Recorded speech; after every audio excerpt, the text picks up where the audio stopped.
বিষয়টা হচ্ছে যে সাকিব ভাইয়ের আপনারা জানেন মেগা স্টারের একটা 2 বছরের শিডিউল থাকে, তার একটা পাইপলাইন আছে। সাকিব ভাই নেক্সট 2 ইয়ার্স কি করবে সেটার কিন্তু পাইপলাইন সাজানো।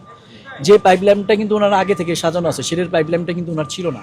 সেটার পাইপলাইনটা কিন্তু 2026-এ ছিল না, 27-এ আছে। তো 27-এর পাইপলাইনই আসবে, সময় আপনাকে দিতে হবে। সাকিব খানে একটা বছরের ছবি করে 2টা, আমরা প্রডিউসার হচ্ছে এখন আমাদের এখানে অফিসিয়ালি প্রডিউসার 145 জন, মানে আনঅফিসিয়াল। এরপরে নতুন প্রডিউসার, তো 145 জন মানুষের মধ্যে শিডিউল কে পাবে ওটা তো একটা দেখার বিষয় আছে। আচ্ছা, যেটা হচ্ছে গাছ যত বড় হবে তাতে বাতাসও তত বেশি লাগে। তো সাকিব খান হচ্ছে একটা মেগা স্টার, তাকে নিয়ে যদি এই জিনিসগুলো নিয়ে আলোচনা না হয়, তাকে নিয়ে যদি সমালোচনা না হয়, তাহলে উনি কিসের মেগা স্টার? তো এই বিষয়গুলো তো থাকবেই, একটা স্টারের লাইফে এগুলো অনেক কিছুই থাকবে। এটা একটা পার্ট অফ মানে ফিল্ম, এটা একটা পার্ট অফ লাইফ। আমি সব ফরম্যাট মেনে, দেখেন আমি যে ফিল্মগুলো এনেছি কোনোটা তো আর নিয়ম বহির্ভূতভাবে আনা সম্ভব না, আনিও নাই, নিয়ম মেনেই এনেছি। তো সেই জায়গা থেকে বলতে চাই আমরা নিয়মতান্ত্রিকভাবে এটার অ্যাপ্লিকেশন করেছি। তথ্য মন্ত্রণালয়ে অলরেডি আওয়ারা পান 2-র জন্য অ্যাপ্লিকেশন জমা আছে। তারা কি সিদ্ধান্ত নেবে সেই সিদ্ধান্তের উপর নির্ভর করছে যে আসলে ছবি। আসলে দেখেন এগুলো যারা বলে এগুলো বোকার স্বর্গে বসবাস করে। আমি আর তার চাইতে বড় কথা, আমি তাকেও ভুল বলবো না। পক্ষ বিপক্ষ যে কোনো একটা আলোচনায় থাকতেই পারে, তাই না? পক্ষ বিপক্ষ তো থাকবে। তো বিষয়টা হচ্ছে যে আপনি সব ধরুন, আজকে স্পাইডারম্যান বাংলাদেশে চলছে না, চলার পরে কি হচ্ছে, টিকিট পাচ্ছে না, কত মানুষ দেখতে যাচ্ছে। ফিল্ম তো এন্টারটেনমেন্ট ভাই, আমার টাকা দিয়ে আমি যেটা ইচ্ছা সেটা দেখবো। আপনি দেশি বলেন বিদেশি বলেন, এখানে তো কোনো বিষয় না। এখানে তো আর কেউ ওই হাতের দায়ের মতো খুলে আমার টাকা দিয়ে আমি একটা ভালো কন্টেন্ট দেখবো, সেটা যে কোনো দেশি কন্টেন্ট ভালো হলে দেশীয় কন্টেন্ট দেখবে, বাইরের কন্টেন্ট ভালো ভাই, টাকাটার মালিক তো আমি, আপনি তো আমাকে চাপাই দিতে পারেন না যে আপনি এটা দেখতে হবে, ওটা হয় না কখনো। আমি এটার জন্য একটাই বলি, সেটা হচ্ছে যে আমাদের মধ্যে একটা সমন্বয়ের অভাব আছে। আমাদের বেশি বেশি করে ভালো কন্টেন্ট বানাইতে হবে, বেশি বেশি করে ফিল্ম বানাইতে হবে। ফিল্ম না বানায় ফিল্ম নিয়ে আলোচনা করে কোনো লাভ নাই। কোনো সংগঠন, কোনো নির্বাচন, কোনো কিছুই লাভ হবে না যতক্ষণ পর্যন্ত আপনি ফিল্ম নিয়ে কাজ করবেন। ফিল্ম বাঁচাইতে হলে ফিল্ম নিয়েই কাজ করতে হবে। সাকিব ভাই এই ব্যাপারে প্রচণ্ড উদার, ছবির ব্যাপারে খালি একটা কথাই বলছে যে মামুন, প্রপার প্রিপারেশন নিয়ে রেডি করো, যে কোনো সময় আমি একটা জিনিস বলি, দরদ আমরা যে সময় রিলিজ করছি বা আমরা যে সাহসটা দেখাইছি, আপনারা বুকে হাত দিয়ে বলেন যে এই সময় এত বড় একটা ফিল্ম কেউ রিলিজ করতো না।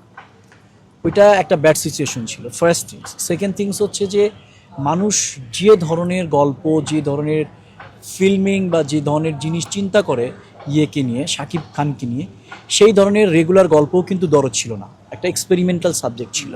তো একটা এক্সপেরিমেন্টাল সাবজেক্ট ফেলও করতে পারে, পাসও করতে পারে। তো এটা নিয়ে তাই বলে যে আমরা এক্সপেরিমেন্ট করবো না, সেটা তো হতে পারে। এক্সপেরিমেন্ট আপনাকে করতে হবে।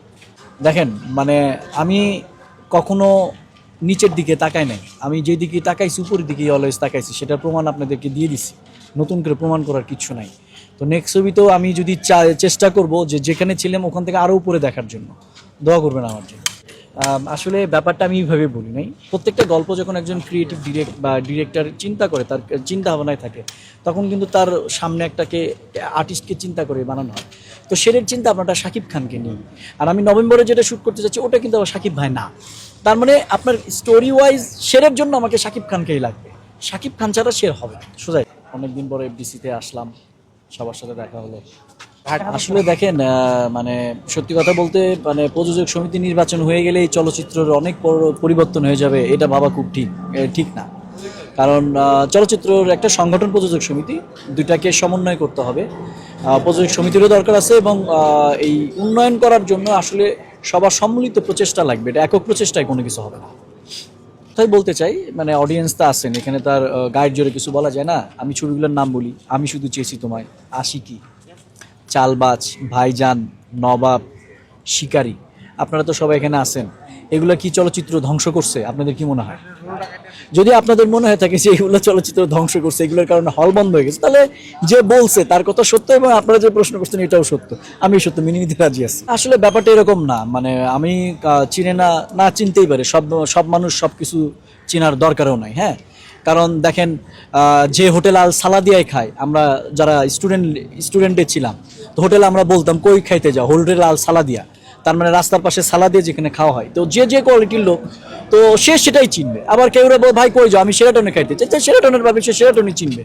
তো এখন হয়তো বা মানে তার কোয়ালিটির সাথে আমার কোয়ালিটি যাচ্ছে না, এই জন্য সে আমাকে চিনবে না চিনার মধ্যে আসলে কোনো ব্যাপার নেই। আসলে দেখেন যারা, মানে আমি তো বলি যে আপনার যখন কোনো কিছু করার থাকবে না, তখন আপনাকে কিছু একটা করতে হবে, কিছু একটা করেই আপনাকে অনেক কিছু নিয়ে আলোচনা ক্রিয়েট করতে হবে।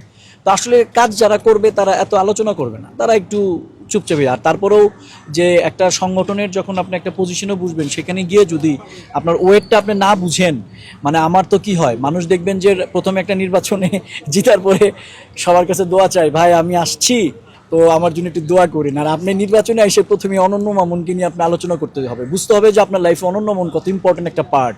সো আমি প্রাউড ফিল করি অলওয়েজ যে আমি এতগুলো মানুষের লাইফে আমি ইম্পর্টেন্ট পার্ট হইতে পারছি। আসলে নতুন পরিকল্পনা হচ্ছে যে আমার নভেম্বর একটা ফিল্ম শুটিংয়ে যাচ্ছি, নভেম্বরের 13 তারিখ থেকে। আর সেরের শুটিংটা হয়তো বা জানুয়ারিতে হবে।